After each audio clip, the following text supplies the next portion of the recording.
We get a lot of information, a lot of indications as to where the lost 10 tribes went to. For instance, it says that in Hebrew it says concerning Zebulun, Zebulun Chof Yamim Yishkon.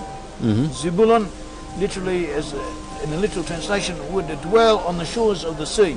And we identify Zebulun as having gone to Holland, the Netherlands. Yes, you know, my particular interest was to determine spiritually the spiritual character of these tribes, and then to try to match up the spiritual character of the patriarchs with European nations. And it's amazing how we can come to the same conclusions, because I came to the exact same conclusion about Zebulun, that he was a tribe and a patriarch, and it said haven. A haven is a place of peace, and a character which desires peace, and at the same time peaceful trade. And the Dutch were, as they came into their modern era, the 1600s particularly, they showed a proclivity for peaceful trade. They didn't even want to put guns on their ships, for the love of Mike. And so they also gathered a lot of peace-loving people from the central Germanic nations during the Reformation Wars in the 1500s, and the peace-loving people said, we're not going to fight anymore. One year for the Catholic army, next year for the Protestant army. And a lot of those peace-loving people made their way through Holland. Of course, a lot of them went on to England and America afterwards, but Holland was the superpower at that time, and this element of peace and planting tulips and even to this day the desire of the Dutch people to have peace, and they don't want to have a fight. That character trait is still with them, and so here it is, you come to the same conclusion. Isn't that intriguing? Have you got anything more to add about Zebulun? We find in Ptolemy. Ptolemy was a Greek geographer, or a geographer who lived in Egypt of Greek origin, Greek ancestry. No, it wasn't Christian, it wasn't Jewish. He based himself upon Phoenician records, and he records the presence in the region of Holland, of northern Holland, of a people known as Zebulun Goy.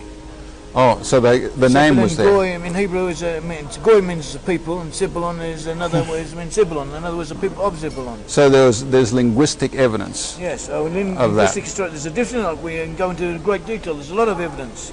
This is the most blatant, this is a straightforward one-on-one correlation. Yes. Which doesn't need any further explanations. Yes. That's why I'm giving it. Another thing is that it was, as we said, that it was said that Zebulun would dwell on the shores of the sea. 1/3 of Holland is under sea level. Yes, yes. Another third needs protection from periodic flooding. You could say, literally speaking, 2/3 of the Netherlands is on the shores of the sea. And this is the only people in the world to which this description applies. Yes, yes. That is fascinating. We've got a little bit more time on this tape. Is there another? I'm leaving out the English-speaking people, just concentrating on the European peoples here. You've mentioned Zebulun with the Dutch. Could you mention any other connections with any other European countries that look like they may be connected to a particular member of the lost 10 tribes? We have Denmark. Denmark. Yeah. Denmark means the mark of Dan, the border of Dan. Yes. And we're talking about some of the European nations and their connections to the lost tribes. We talked about Zebulun and the Dutch, the Holland, the British. And the British and Americans, Manasseh and Ephraim. And we can talk about the French being Reuben. Oh, okay. Now, we've all seen the character of Reuben when we read the scripture. We know that Reuben went up to his father's couch, had sexual relations with one of the concubines of his father. So he was pretty sternly rebuked for his proclivities towards that side of things, but at the same time, with Reuben, he is the firstborn, right? So in it, and his name means behold a son, and in other words, there's a sense of grandeur, and it's mentioned that in the scriptures, the excellency of dignity, and the sense of what is the right thing to do. There's a sense of him being the eldest, and him that's very strong. Is there something else that you can bring from the point of view of linguistics, or a knowledge of the archaeology, or? Well, you could say that the French name France comes from the Franks. Yes. And the primary element amongst the Franks, amongst at least those Franks who founded the Kingdom of France, are known as Ribuari. The Ribuari Franks. Okay. And this has been interpreted to mean the Franks from the river banks. It's similar, related to the Latin. The Latin says Ripuari. Ripuari, meaning riverbank. So they say take Ribuari as a version of Ripuari. But it doesn't necessarily have to be that way, because often names given to peoples in ancient times were interpreted according to some characteristics that they had in the eyes of the people doing the interpretation. Yes. In other words, the Romans, also the Hebrews, but the Romans, the Hebrews, all ancient peoples, when they heard the name given to these peoples, they would have interpreted in their, according to what the nearest meaning it had in their own language, in their own language of Latin. Whereas their name in their own language of these Franks was apparently Ribuari. Ribuari can be considered similar, a version of an Aramaic version of Reuben. Yes. So there's a connection there. And then numerous connections, also connections with the sons of Reuben. Okay, so they have names as well, and presumably those names got carried on. Yes. Yes. And we have what is interesting, just as you mentioned, the mentioning characteristics and names together. So we have an interesting point here, which is worth looking, which I explained in detail in my book, The Tribes.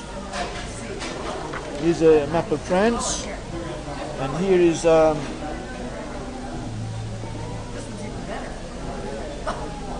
national characteristics of Reuben.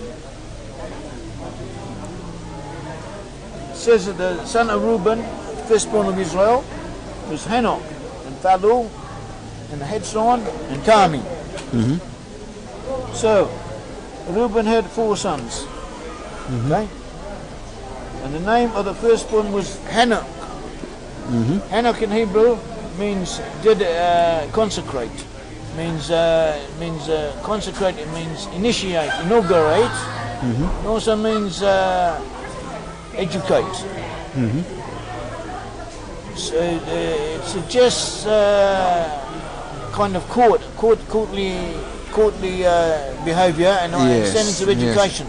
Yes. So we have the French Sorbonne, we have the French academics, French intellect, which is very high. Yes. Very logical. Yes. Very both stratified and demanding. And that was the other son. The next son is called Phalul. Phalul in Hebrew means excellent. Okay, there's another connection. Excellency of dignity related to Reuben, the firstborn. French cooking, French perfume. Yes, French wine. Fashions, for example. French put emphasis on having the best on something which is distinguished. And then Phalul means distinguished. Or panache is another word. Some of these these words and descriptions jumped out of the French language and they come into our language, and then we talk about panache or grandeur or. And next to words you really like them. The next name is Hezron, which in Hebrew can mean both courtyard, French courtiers, and peasants. So the French are known for their very strong the peasant element. The people of small homesteads, of agricultural values. That is a very strong element of land, or owning land, and dwelling together in small communities. That is an aspect of the French. The last one, carmine, which means vineyard.